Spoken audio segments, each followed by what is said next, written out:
everyone, my name is Sasja McKay and I'm a product designer at BBD. In my talk today, I'm going to be discussing all things intuitiveness. So I'm going to be going over what makes an interface intuitive.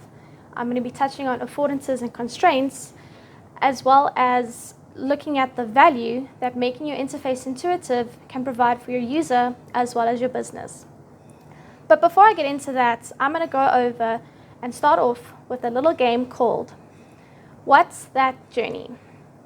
So within the next few slides, I'm going to be asking you how to find a certain journey on a particular screen and how you would go to complete that journey. Let's jump into an example so you know what I'm talking about. A simple generic interface that we're all somewhat familiar with. So if I told you, where would you go in this interface in order to write a new email? Where would you go? Give it a think. So if you said the top left corner of the screen, well done, that's correct. So let's just go over some rules before we start on the game. So I'm going to be asking you, how would you achieve key actions or journeys on a particular interface? Try and focus on the structure and the layout of the screen, as I'm only going to show it for a few seconds. Don't get hung up on the smaller details, as I'll be asking more generic questions. Once I've shown the interface, I will then ask a particular question for a journey relating to either the structure, layout, or the objective of the interface. So I'll give the solution straight after, but try to see how many you can get correct. So without any further ado, let's get into playing What's That Journey? Right, so your 5 seconds is going to start now.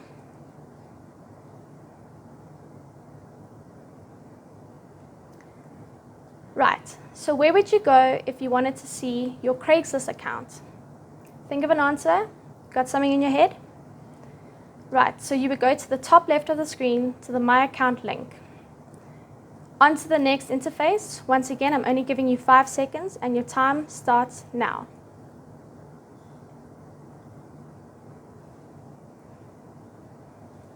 Right, so the journey for that, the question for that page. Where would you go if you wanted to see the company's FAQ page?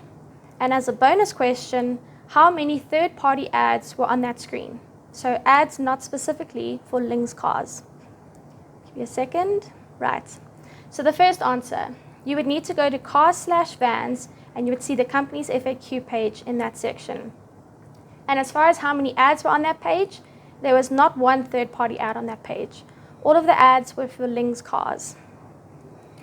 Right, so next up we're going to be looking at some more modern interfaces that you might be a little bit more familiar with. The first one is going to be an NFT app. With that, I'm going to be showing you 3 screens and giving you 8 seconds to answer 2 questions. So get ready, your 8 seconds starts now.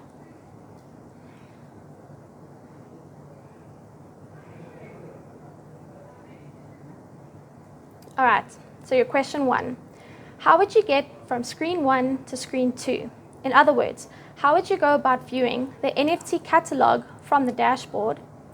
And question 2, how would you go about viewing a particular NFT? So in other words, how would you land on screen 3? Got your answers? So as far as question 1 goes, you would need to select the NFT collection at the top of screen 1 in order to land onto screen 2.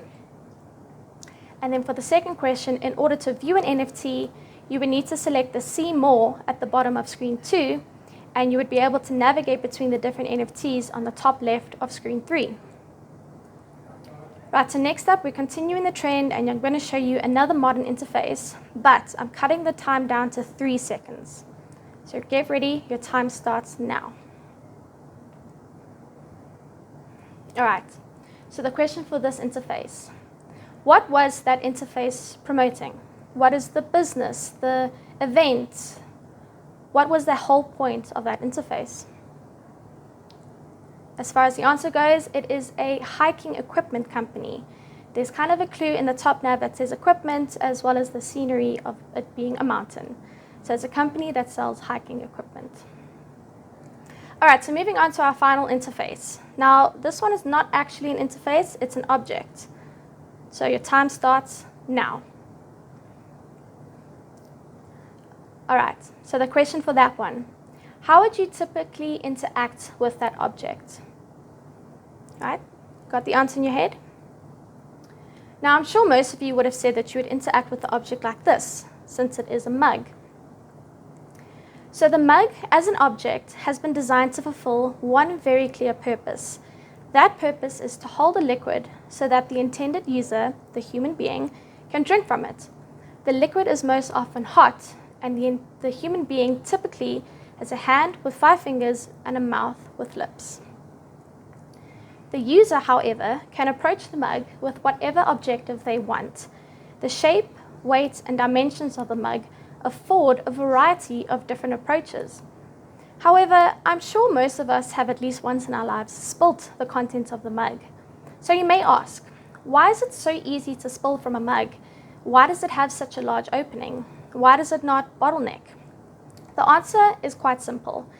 If the opening was small enough to limit spillage, you wouldn't be able to get your ingredients in there in the first place. You need a larger opening to cater for the tea bag, coffee grounds, water, milk, etc. You also wouldn't be able to stir your brew if the opening was small enough to limit spillage. The possibility for error is therefore introduced by a practically important feature. It's an indication of the kinds of decisions that designers need to make on a daily basis. So I want to repeat that. The possibility for error is therefore introduced by a practically important feature. However, some of these inherent errors may not always present themselves when using the object in an unintended manner. These options may not lead to immediate disaster and may not even involve the user directly, but can still serve a benefit to the user.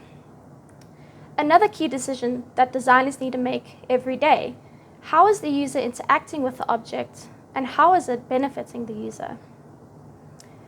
The mug is an excellent example of a strong user experience in its simplest form. When users intuitively use your tools correctly, you are a true UX designer.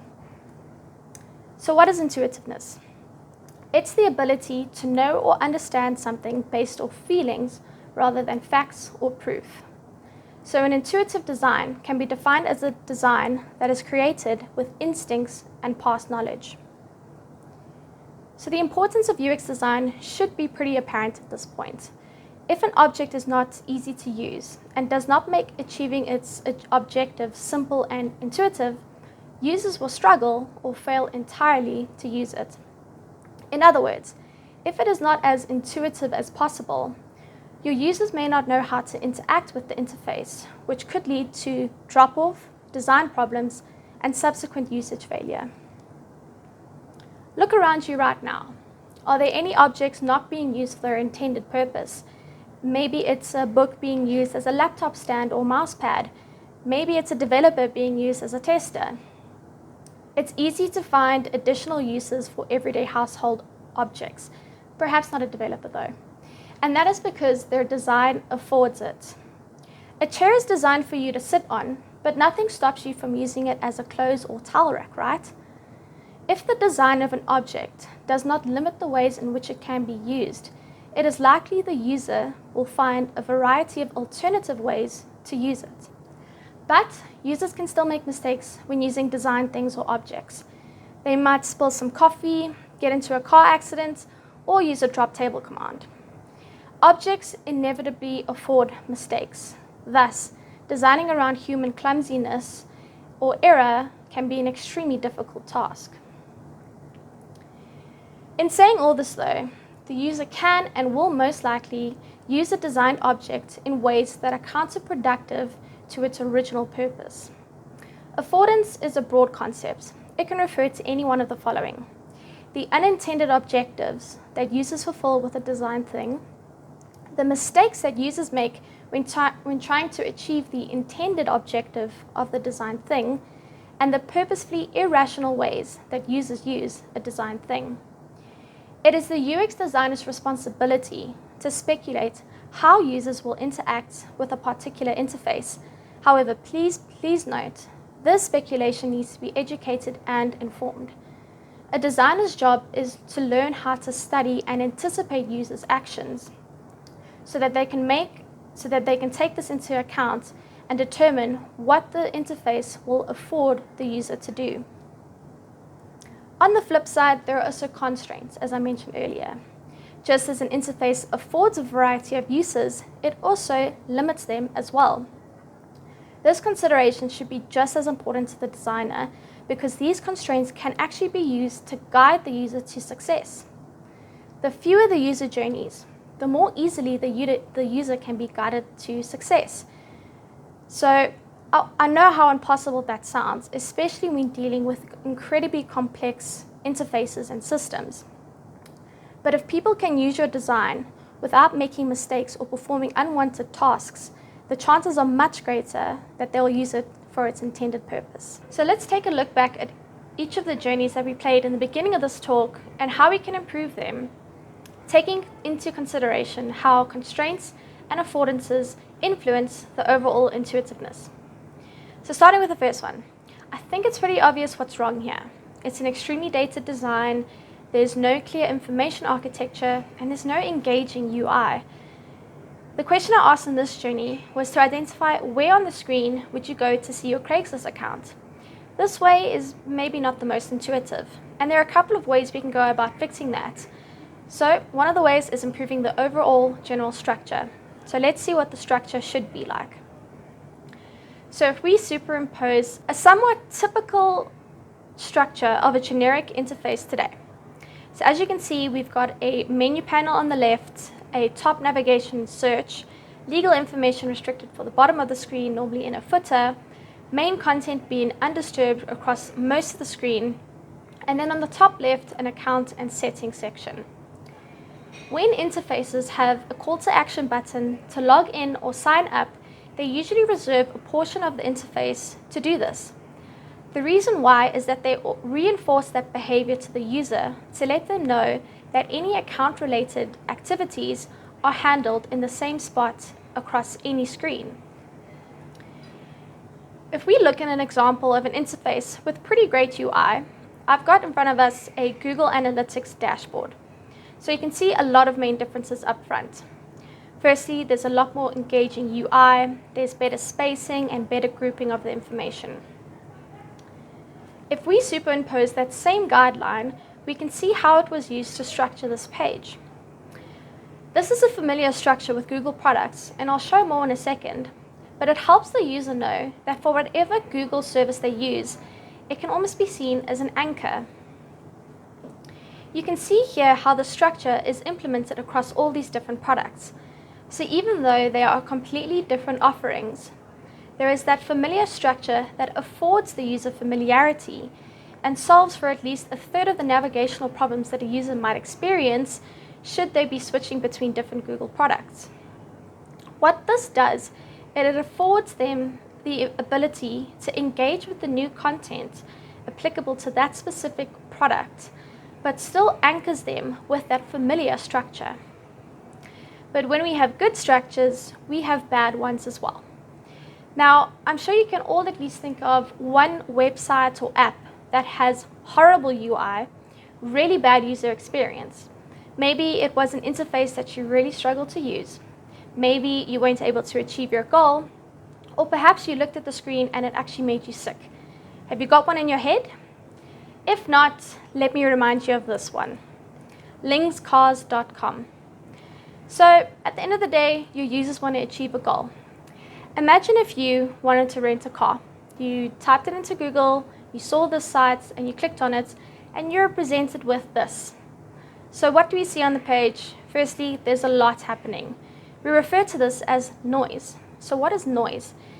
It's the result of having too much that hinders your user's ability for pattern recognition.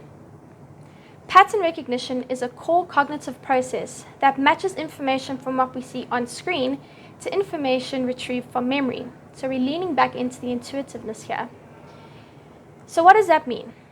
If the user recognizes a structure, a journey, or UI on the interface, they are more inclined to engage with the interface. If they are taken way out of their comfort zone and unable to recognize any patterns, it can lead to drop-off. And I'm sure we all know the saying, when everything is important, nothing is important. On their screen, there are so many aspects demanding your attention, demanding to be seen and clicked on, that I'm not even sure how many users get past this page. However, when we want to make something more intuitive, we don't simply just eliminate all the noise. The second interface on the right has barely any elements. It's very minimal. However, how many of you actually knew what they were trying to promote? So we've got two examples here, one with too much noise and one with possibly not enough. Now, the one on the right has a beautiful aesthetic and can probably benefit from more elements actually explaining the product, but let's not completely knock off the one on the left.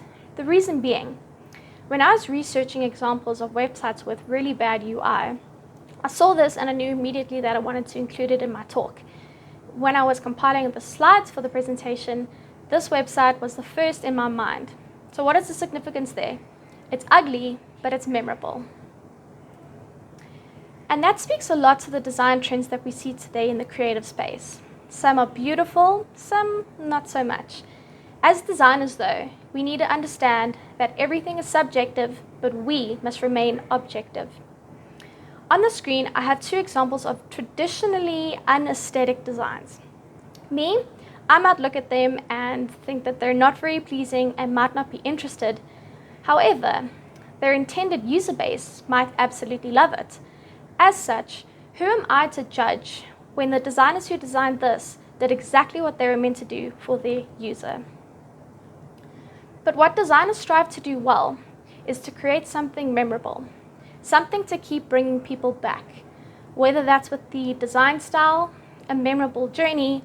Sometimes we eat a box of crayons and puke on the screen and Link's Cars is born. Whatever the method, it needs to stick in your user's mind. Looking at the next interface that I showed you, you may have thought that it was unfair to get 3 screens for only 8 seconds. However, as a user, it is so important to be able to navigate freely and to be able to find yourself no matter where you are in the journey. Now, I don't mean find yourself like you're backpacking in Europe, but more rather identifying where you are in the interface and to be able to understand how to get back or how to move forward in order to achieve a preset goal. Your users need a map. This is so that they can be able to reach their objective with a clearly mapped out path or journey that is given to them from the start. They also need to be able to read the map, so it needs to be in a language that all humans understand, or at the very least your user base. This is why it is so important to have good UX, to be able to understand and empathize with your user, to be able to define the where, what, why, and how. Imagine a fire drill went off right now. Would you know where to go? Probably yes. There should be maps above the doors, assembly points, well-lit exit signs, etc., etc. If you're a user and you're navigating an incredibly complex journey, where are your emergency exits? Where are your assembly points? It is so important to be able to empower your user to be able to navigate through your interfaces in the most intuitive manner. In using the below example of a typical interface for social media, even though there are 3 unrelated screens in terms of content on the interface, it is pretty straightforward to imagine the relationship between these screens. The bottom navigational structure is almost like a fixed map that helps the user in his, her, or their journey. In considering these points, I've made some changes to the NFT app. I've taken the navigation and fixed it to the bottom of the screen and more clearly indicated the relationships between the screen. This is our map. On the third screen, I've also indicated a back button so the user can navigate back to our fixed map, our emergency exit. So when we look at improving the overall intuitive nature of our interface, we as designers usually do this to appease our users. But there's a lot of business value that comes from improving the overall user experiences using the methods I outlined in this talk. So let's get into the numbers. Microsoft's research on their search engine Bing found that the link color didn't project a feeling of confidence. They changed this link color to a bolder blue, which they estimated would generate at least $80 million in additional advertising revenue. By conducting user research to better understand their customers' needs, United Airlines doubled the number of daily sessions and increased online ticketing by 200% simply by increasing the satisfaction of their most profitable customers. Oracle improved the navigation structure of their database manager application, allowing database administrators to perform their tasks 20% faster. So I think it's pretty obvious where the value lies in having good UX for a business. But for a moment, I want to hop back onto our users. Because I'm a UX designer, of course I will. Users are my bread and butter. What defines us as human beings? What drives us? What motivates us? Why do we wake up every morning and do what we do? Now, I don't want to get too philosophical with you all today, but when we build software solutions, we usually build them for human beings. Usually. But we as humans are inherently different. Heck, we're even celebrated for being different. Whether it's our culture, religion, or gender, all the way down to our interests, hobbies, and goals. We as designers have a duty to represent those different aspects in the interfaces that we create for them. So how do we do that? Now, it's quite impossible to design a unique interface for each unique user. So it is then necessary to find the common ground between them.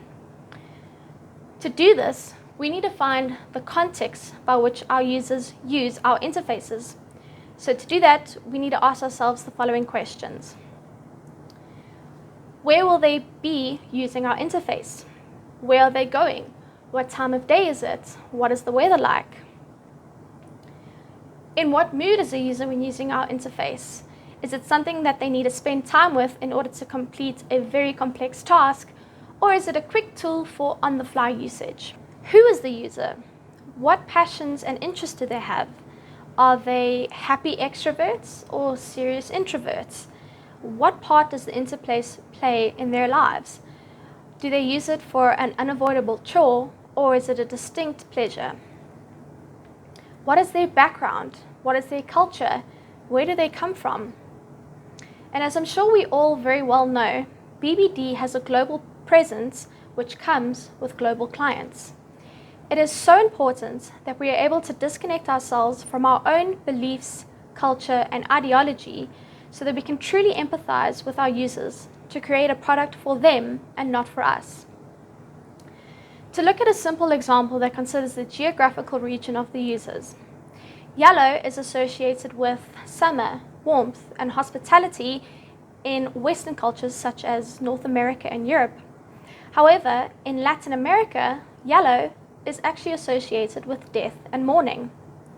The color white is normally associated with purity and virtue, while in Japan, once again, it's associated with death and mourning. Even those general structures that I mentioned at the beginning of this talk wouldn't necessarily apply when taking your designs global. The image on the left could look almost jarring to an English-speaking person, but perfectly normal if you're an Arabic-speaking user. Different structures, different user. In taking all those aspects I mentioned, plus a few more that didn't make it into this talk, you can start to see how important it is to make an interface intuitive and the considerations you can have in mind while doing so. If there is one thing that you need to take away from this talk, let it be this: the user is never wrong. Now, I'm sure we all know the saying that the customer is always right, but by no means am I saying the user is always right, but they're never wrong. What I mean by that is your users aren't the ones failing to do an intended journey. Your interface is failing to guide them to success. So I hope you know that that means that even though you didn't guess the journey correctly, you did not fail. More rather, the interfaces failed you. And even though this was a light-hearted game, it goes to show how important it is to have an intuitive interface and the true value it can yield for both the user as well as the business. So I'm going to end off this talk with two quotes from the granddaddy of data visualization, Edward Tufte. And if you think that it's generic and corny to end off a talk with a quote, well, hey, maybe it's just intuitive. The essential test of design is how well it assists the understanding of the content, not how stylish it is. Graphical excellence is that which gives to the viewer the greatest number of ideas in the shortest time with the least ink in the smallest space. Thank you very much.